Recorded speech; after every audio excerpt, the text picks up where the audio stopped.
তাদেরকে আমি আল্লাহ উত্তম পুরস্কারের ব্যবস্থা করে দিব। কিসের ব্যবস্থা? উত্তম পুরস্কারের ব্যবস্থা। আল্লাহ পাক রব্বুল আলামিন জানান দিলেন উত্তম পুরস্কারের ব্যবস্থা কি? বলে উত্তম পুরস্কারের ব্যবস্থা হবে তার আমলটা যদিও কম হয়ে যায়, আল্লাহ বলবেন আমাকে মানিয়া রাসূলকে অনুসরণ করিয়া সে যতটুকু আমল করেছে ওই আমলের বিনিময়ে আমি আল্লাহ আরো ডাবল করিয়া ওই বান্দাকে আমি আল্লাহ জান্নাত পর্যন্ত পৌঁছাইয়া দিব। কি পর্যন্ত? জান্নাত পর্যন্ত পৌঁছাইয়া দিবেন। কারণ হলো সে আল্লাহর ইবাদত করেছে, আল্লাহর গোলামি করেছে। ওই গোলামির কারণে আল্লাহ পাক রব্বুল আলামিন ওই বান্দাকে বিনা হিসাবে জান্নাত দিয়া দিবেন। কি হিসাবে? আসলে ময়দানে মানুষ যখন তিন দল হয়ে যাবে, তিন দল হওয়ার পরে 72টা কাতার হবে, কাতার হওয়ার পরে আবার 2টা কাতার হবে। ওই 2টা কাতারের মধ্যে আল্লাহ পাক রব্বুল আলামিন সকলকে একত্রিত করিয়া সবাইকে 4টা সাক্ষীর মাধ্যমে জান্নাত জাহান্নাম দেওয়া হবে। কয়টার মাধ্যমে? 1 নম্বর খেয়াল রাখবেন। 1 নম্বর আল্লাহ পাক রব্বুল আলামিন সূরাতুল ইয়াসিনের 65 নম্বর আয়াতের মধ্যে জানিয়ে দিলেন, হে পৃথিবীর মানুষ, যখন তোমার মা তোমার থেকে পলায়ন করবে, যখন তোমার বাবা তোমার থেকে পলায়ন করবে, যখন তোমার বোন তোমার থেকে পলায়ন করবে, যখন তোমার স্ত্রী তোমার কাছ থেকে পলায়ন করবে, তোমার ছেলে মেয়ে তোমার কাছ থেকে পলায়ন করবে, কারণ হলো একটা নেকি তার কাছে বোঝা হয়, ওই জন্য তোমার কাছ থেকে পলায়ন করবে। কারণ হলো সে তোমাকে একটা নেকিও দেওয়ার জন্য চেষ্টা করবে না, আর তোমার কাছ থেকে লুকাচুরি করবে। আল্লাহ পাক রব্বুল আলামিন জানিয়ে দিলেন ওই হাসরের ময়দানে 4টা সাক্ষীর বিনিময়ে তোমার জান্নাত জাহান্নাম হবে। 1 নম্বর সাক্ষী হবে নিজের মুখ, নিজের জবান। নিজের জবান কিভাবে সাক্ষী হবে? আল্লাহ পাক রব্বুল আলামিন ওই আয়াতের মধ্যে জানিয়ে দিলেন আল-ইয়াওমা নাখতিমু আলা আফওয়াহিহিম ওয়া তুকাল্লিমুনা আইদিহিম ওয়া তাশহাদু আরজুলুহুম বিমা কানু ইয়াকসিবুন। আল্লাহ জানিয়ে দিলেন তোমার মুখ এই দিন সিলাই করে দেওয়া হবে, ওই মুখের মধ্যে মোহর মেরে দেওয়া হবে। মোহর মারবেন কিভাবে? আল্লাহ জানিয়ে দিলেন খাতামাল্লাহু আলা কুলুবিহিম ওয়া আলা সামিহিম ওয়া আলা আবসারিহিম গিশাওয়াতুন ওয়া লাহুম আযাবুন আযীম। ওই দিন তোমার মুখের মধ্যে মোহর মেরে দেওয়া হবে, সিলাই করে দেওয়া হবে। জবানকে ডাক দেওয়া বলবে জবান তোমার সিলাই করে দেওয়া হয়েছে, তুমি আজকে সব কিছু সত্য কথা বলো। আল্লাহ পাক রব্বুল আলামিন আলাদা ভাবে জবান বাহির করবে, ওই জবান দিয়ে যা কিছু বলবে সব সত্য বলবে। সব কি? সব সত্য কথা বলবে। ওই জবান দিয়া বলবে দুনিয়ার জমিনে 100 কথা যদি বলছে, ফাহিশা কথা বলছে 100 থেকে 99টা। কয়টা? ফাহিশা কথা বুঝেননি মানে অনার্থক কথা। ওই কথার দরকার ছিল না, যে জায়গা যে কথার দরকার ওই কথা বলে নাই, যে জায়গা যেই কথার দরকার নাই ওই জায়গা বলছে। এরকম আছে না লোক? দোকানপাটে বয়া দেখেন বানা কথা নাই, কি কথা নাই।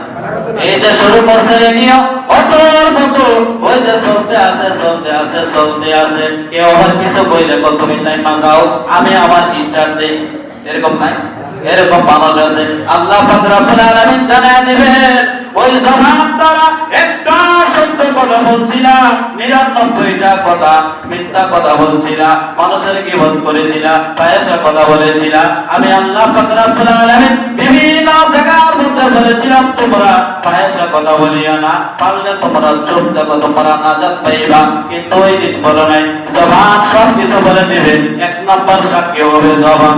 1 নম্বর সাক্ষী জবান। 2 নম্বর সাক্ষী হবে আল-ইয়াওমা নাখতিমু আলা আফওয়াহিহিম ওয়া তুকাল্লিমুনা আইদিহিম ওয়া তাশহাদু আরজুলুহুম বিমা কানু ইয়াকসিবুন। আল্লাহ জানায় দিলেন 2 নম্বর সাক্ষী হবে তার পা। কি সাক্ষী হবে? তার পা সাক্ষী হবে। বলে কিভাবে সাক্ষী হবে? বলে পা দিয়া বালা কাজ করছে না, ভালো জায়গায় গেছে না, ভালো জায়গায় গেলে ভালো সাক্ষী দিবে, আর খারাপ জায়গায় গেলে খারাপ সাক্ষী দিবে। এরকম আছে না নাই? পা দিয়া চিন্তা করে যে আজকে চিন্তা করলাম অন্তর দিয়া, চিন্তা করার পরে ওই পা দিয়া খারাপ জায়গায় যায়। এরকম আছে না নাই? আল্লাহ বলবেন ওই জবান, ওই পার জবান খুলে দেওয়া হবে, ওই জবান দ্বারা ওই পা দিয়া তার সব কিছু সাক্ষী দেওয়া হবে। 3 নম্বর সাক্ষীর মাধ্যম হলো তার হাত। তার কি? হাত সাক্ষী দিবে, বলবে আল্লাহ আজকে তার জবানকে মোহর মেরে দেওয়া হয়েছে, আমি আল্লাহ পাক রব্বুল আলামিনের কাছে সব কিছু বলে দেব। হাত বলবে যেগুলা ধরার কথা বলছিলাম এগুলা বাদ দিয়া যেগুলা না করছিলাম এগুলা ধরছিলাম। এরকম আছে না? যেগুলা বলছিলাম তোমার জন্য হালাল, ওইগুলা দেখা তুমি হারামের মধ্যে হাত দিয়া দৌড়াদৌড়ি করছো, আজকে তোমার বাঁচার কোনো উপায় নাই। হাত সাক্ষী দিবে কোন জায়গায় কি করছো, সব কিছু সাক্ষী দিবে কে? এখন কি হাতে কথা বলতে পারে? পারে না। কিন্তু আসলের ময়দানে আল্লাহর কুদরতে ভাবে আল্লাহর সামনে দাঁড়ায় হাত সবকিছু সাক্ষী দিবে। 3 নম্বর সাক্ষী, 4 নম্বর সাক্ষী হাদিস শরীফের মধ্যে আছে। আল্লাহ পাক রব্বুল আলামিন জানায়া দিলেন, হে পৃথিবীর মানুষেরা শোনো, 99টা প্রত্যেকটা মানুষের 99টা খাতার তালিকা থাকবে। 99টা খাতার তালিকা থাকবে। ওই খাতার মধ্যে কি লেখা থাকবে? আপনি রাত্রের বেলা কি করছেন, দিনের বেলা কি করছেন, আপনি সাক্ষী দিতে হবে না, ওই খাতা সব কিছু বলবে। ওই জায়গা থেকে ওই জায়গা পর্যন্ত গাঁজা খাচ্ছিল, ওই জায়গা থেকে ওই জায়গা পর্যন্ত বিড়ি খাচ্ছিল, আছে না? হ্যাঁ, ওই জায়গা পর্যন্ত সব কিছু লেখা থাকবে। আমরা হয়তো কিছু লিখতে পারি না, মুমিন বান্দারা কিছু লিখতে পারে না, মুসলমান বান্দারা কিছু লিখে রাখতে পারে না। আল্লাহ বলে 99টা খাতার মধ্যে এমন কিছু জিনিস নেই, এমন কিছু প্রয়োজনীয় সব কিছু বান্দার চোখের সামনে ভেসে থাকবে। সবকিছু কি পয়সা থাকবো 99টা খাতার মধ্যে। ওই দিন নামাজের মধ্যে আসো, ওই দিন নামাজের মধ্যে থাকো নাই, ওই দিন মোবাইল দিছো, ওই দিন মোবাইল দিব নাই, ওই ঘন্টা মোবাইলে সময় দিছো, ওই ঘন্টা রবকে সময় দিছো, ওই ঘন্টা গার্লফ্রেন্ডে সময় দিছে, ওই ঘন্টা আমার রবকে সময় দিছে, ওই ঘন্টা কাজ করার মধ্যে সময় দিছে, ওই ঘন্টা আমার মাওলার সময় দিছে। আল্লাহ বলবেন পৃথিবীর মানুষেরা তোমরা মনে করেছো সময় খেলাধুলা করে কাটিয়ে দিবা। আল্লাহ বলেন না না, ওই সময়টারও আমি আল্লাহ হিসাব নিব। এই সময়টার কি আমরা অনেকে সহজ ভাবে কয়ে নাই, হুজুর সময় আমাদের কাটে না, তার জন্য কাজ কেনে সময় বলে কাটে না। আর অনেক মানুষ আছে সময় পায় না, বোঝে না কথা কি পায় না, সময় পায় না। সময় যদি না কাটে মাগরিবের পরে কই যায়, বোঝে না কথা, মাগরিবের পরে বলাই কিনা। যদি সূরা নাস ধরে তাহলে 40টা ফুল লাগবে, বোঝে না কথা। তাহলে সময় পান না কিভাবে? তাহলে তো আল্লাহর সাথে তামাশা করতেছেন, বোঝে না কথা। এর সাথে এশারের পরে যদি বলা হয় 5 মিনিট বসেন, কোরআনের তালিম হবে, হাদিসের তালিম হবে, 5 মিনিট সময় আল্লাহর জন্য নাই, কিন্তু ঘন্টার পর ঘন্টা ক্যারাম বোর্ডে দিতেছে, ঘন্টার পর ঘন্টা তাস খেলা দিতেছে, ঘন্টার পর ঘন্টা সংখ্যা খেলা দিতেছে, ঘন্টার পর ঘন্টা মাদক খাইতেছে, ঘন্টার পর ঘন্টা মোবাইল খেলতেছে। আসলে নাই। তাহলে মাওলার জন্য আল্লাহর জন্য কতটুকু সময় দিলেন? আল্লাহ বলেন 99টা কাতার মধ্যে প্রথম থেকে শেষ পর্যন্ত সব কিছু তার ওই আমলনামা পড়ে আসে। চিন্তা করবে আল্লাহ আমার আমলনামা তেমন ভালো নাই, ওই আমলনামা দেখার পরে বলবে আল্লাহ আমি জানি জাহান্নাম ছাড়া আমার কোনো উপায় নাই। কারণ হলো কাতার মধ্যে যা দেখতেছি, ঘুমের ঘরে কি করছি, ঘুম থেকে সজাগ হওয়ার পরে কি করছি, সব কিছু লেখা আছে। আল্লাহ আজকে আপনি আমাকে আর লজ্জা দিয়েন না। আল্লাহ বলবেন মানুষ বোঝানোর মতো মানুষ কম ছিল না, কিন্তু যারা বোঝাইতো তুমি তারারে বোঝাইছো। এরকম আছে না? যারা বুঝাইতো এরা 9 দিয়া 6 দিয়া বুঝাইছো, দোকানে বিড়ি টানছো আর কইছো চিন্তার কারণে ঘুমে ধরে না, বলে কি আর লেখা আসরের ময়দানে কি হবে, সাসার মাথা বিড়ি টান বুঝানে কথা এটা না এটা না জিজ্ঞাসা করলে ভাই নামাজ পড়েন না কেন হুজুর পড়েন না মাথা ঘুরাইতেছে কিভাবে আল্লাহর সামনে দাঁড়াবো এই দিক দিয়ে দেখা যায় কাজ গেলে বুঝানে কথা কি গেলে কাজ গেলে এই দিক দিয়ে আবার দেখা যায় মসজিদের সাথে তারা জড়িত আছে এর সাথে কারণ হলো আল্লাহ বললেন বান্দা এমন সময় আসবে দেখবেন মসজিদ গুলা মার্বেল পাথর দিয়া তৈরি মসজিদ গুলা কি হীরা মুক্তা দিয়া তৈরি কিন্তু একটা মুসল্লির ঈমান থাকবে না বুঝলেন কথা কি থাকবে না একটা মসজিদের মুসল্লির ঈমান থাকবে না কারণ হলো তারা আল্লাহকে নয় সমাজ রক্ষা করার জন্য নামাজ পড়বে এই রক্ষা সমাজ রক্ষা করার জন্য আল্লাহকে ভয় করবে না তারা দেখবেন বেশিরভাগ মানুষ দেখবেন মসজিদের সাথে জড়িত ওই মানুষগুলা গিয়া কাজ খেলে আসে না নাই তাহলে বলুন তো মসজিদের যা সওয়াব করছেন সব কিছু বরবাদ বুঝেন না কথা কাজ খেলা কাজের মধ্যে দরাও হারাম কি কইছে বল কাজের মধ্যে দরাও হারাম ওই কাজ খেলেন কিভাবে বুঝে আসে না আমার কি বুঝে আসে না বুঝাইলে বুঝে না অনেক মানুষে কয়ে এটা বাদ দিয়া দেন কি কর এটা বাদ দিয়া দেন মুরব্বীরা চিন্তা গেছে গা কারণ কি ওই জায়গার মধ্যে খেলা যাবে না কারণ হলো মুরব্বীরা চেয়েছে কিন্তু টাস খেলার মধ্যে হুজুর প্রতিদিন চেয়েছে এই কথা তো কোনোদিন কইছেন না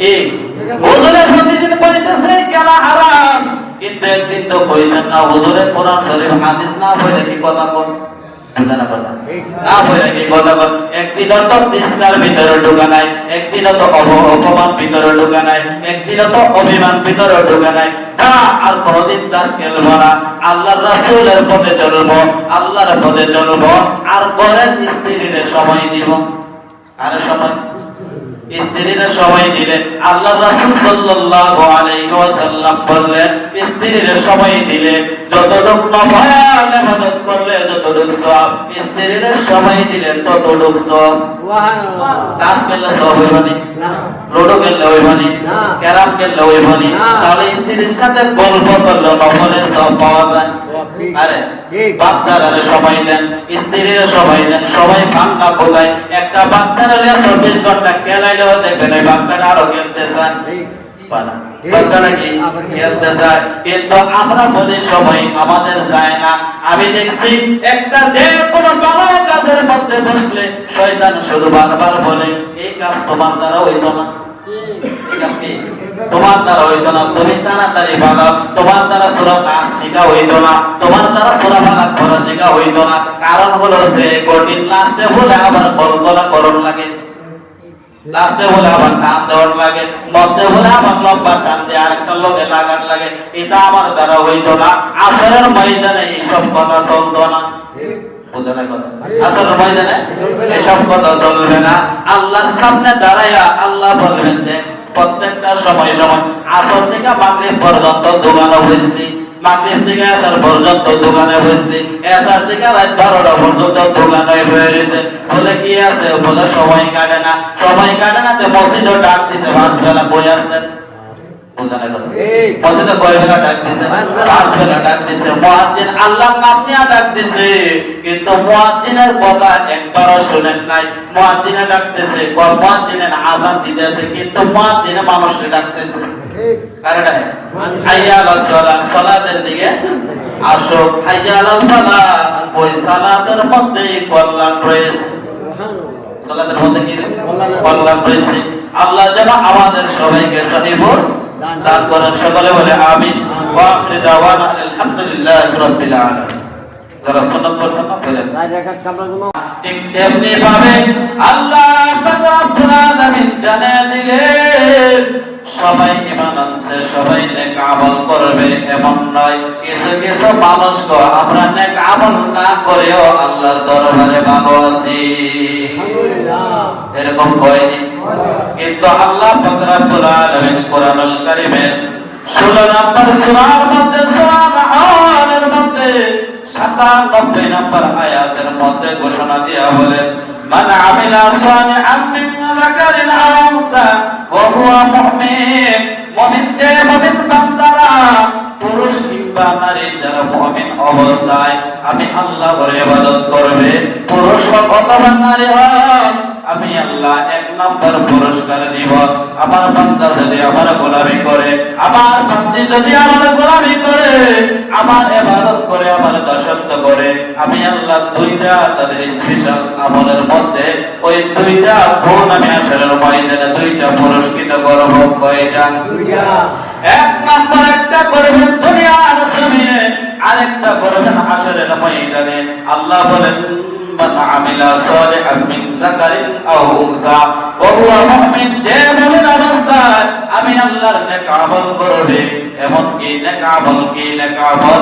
আমরা নেক আমল বলতে বোঝাই শুধু বলা হয় নামাজ, রোজা, হজ, যাকাত, কালেমা পড়ার নাম মনে হয় নেক আমল। আল্লাহ বলেন না না, পৃথিবীর মানুষের এটার নাম নেক আমল নয়। শুধু নামাজের ভিতরে নেক আমল সীমাবদ্ধ নয়, শুধু যাকাতের ভিতরে নেক আমল সীমাবদ্ধ নয়, শুধু হজের মধ্যে নেক আমল সীমাবদ্ধ নয়, রমজান মাসে 30টা রোজা রাখবা তার মধ্যে সীমাবদ্ধ নয়। আল্লাহ বলেন তার বাহিরে অনেক আমল আছে। পরের উপকারী করো, উপকার যদি করো, আল্লাহ বলেন ওইটা অনেক আমল। একজন মানুষ যদি রাস্তা দিয়ে যাইতেছে, পানির পিপাসায় কাতর হয়ে গেছে, 1 গ্লাস পানি পান করাইছো, ওইটা হলো পৃথিবীর মধ্যে যত সদকা আছে, ওই সদকা সব থেকে বড় সদকা হলো পানি পান করানো। কি পানি পান করানো? আমরা মনে করি বুঝি নেক আমল বলা হয় শুধু মসজিদের কাজ করাইলে নেক আমল হয়। আল্লাহ বলেন না না, মসজিদের কাজ করাইলে শুধু নেক আমল হয় না, প্রত্যেকটা নেক আমল প্রত্যেকটা ভালো কাজ আমার আল্লাহর দরবারে নেক আমল হিসাবে কবুল হবে। প্রত্যেকটা কি কাজ? ভালো কাজ। আল্লাহ পাক রব্বুল আলামিন জানায়া দিলেন যেটা আমি হারাম করে দিয়েছি ওইটা থেকে বিরত থাকার নাম হলো নেক আমল। এটা দেখি বিরত থাকার নাম হলো নেক আমল। সিলেট একটা বাজার আছে, ওই বাজারের নাম হলো হরিপুর বাজার। কি বাজার? হরিপুর বাজার। দোকান কমসে কম 1000 এবং কয় হাজার? 1000। যে বাজারের মধ্যে দোকান আছে মনে হয় বাজারটা ছোট, বাজারটা কি অনেক